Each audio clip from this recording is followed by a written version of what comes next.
السلام عليكم، اهلا، كيف دايرين؟ نتمنى تكونوا بخير وبصحه جيده ان شاء الله.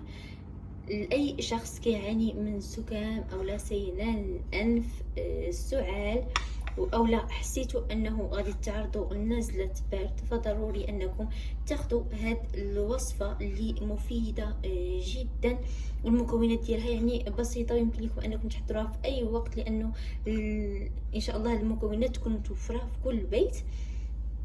سهله جدا. غنحتاجو القرنفل، غناخدو كميه من القرنفل موجود عند العطار، غناخدوه وغنطحنوه حتى غيصبح الشكل ديالو ناعم بهذا الشكل. غناخد ملعقه مملوءه صغيره من القرنفل مطحون، وغنضيف ليه الليمون الحامض. كلنا كنعرفوا الفوائد ديال الليمون كثيره ومتعدده. غناخدو العصير ديالو،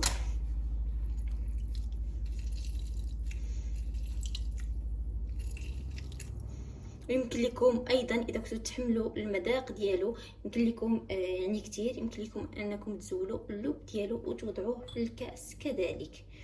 غادي انايا ندير ماء مغلي، ضروري انه يكون ساخن.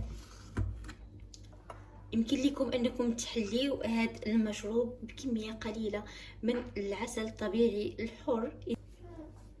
كنتمنى لكم الشفاء العاجل في اقرب وقت ان شاء الله. شاركوها مع الاصدقاء ديالكم. هذا المشروب فيمكن لكم انكم تاخذوه في الصباح او لا في المساء. من الافضل انكم تاخذوه في المساء، يعني قبل الدخول الى الفراش، او يمكن لكم انكم تاخذوه بشكل متقطع في يوم كامل. تلاقاو ان شاء الله بصحه وراحه مسبقا. بسلامه.